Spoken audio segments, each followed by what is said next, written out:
If we think of fresh produce as a ready-to-eat food, then it helps to emphasize how important sanitation is to keeping food fresh and free of contamination during post-harvest activities. Produce that comes into direct contact with dirty surfaces and harmful bacteria can make people sick and put an entire season's worth of production at risk. To keep this from happening, individuals can clean and sanitize a packing house by dividing it into the following 4 zones.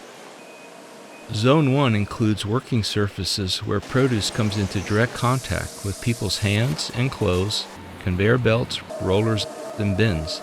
The risk of cross-contamination is the greatest in Zone 1. For that reason, direct contact surfaces in Zone 1 should be cleaned and sanitized more often during the day. Zone 2 are surfaces that are in close proximity to Zone 1, but they do not come into direct contact with produce. They include things like sprayer bars, the sidewalls, and the framework of equipment. The risk of cross-contaminating produce is less than in Zone 1, but dirt accumulating on Zone 2 surfaces could fall into produce being packed. Therefore, Zone 2 should still be cleaned and sanitized, just less often. Zone 3 are the floors, trash cans, restrooms, and storage areas inside the packing house. These surfaces do not come into direct contact with produce, but they need to be cleaned to avoid contaminating produce in Zones 1 and 2. Zone 4 are the loading docks, harvest bins, and the general environment outside of the packing house. Zone 4 can pose risks when there is no control of traffic coming in or out of the building. Knowing that the highest risk to produce are going to be in Zones 1 and 2, how does someone implement a cleaning and sanitizing program?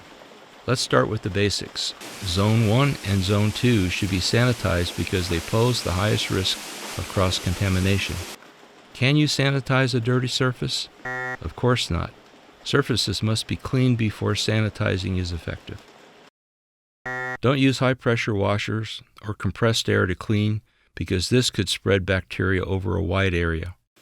Use cleaning and sanitizing to create a clean break in your production process.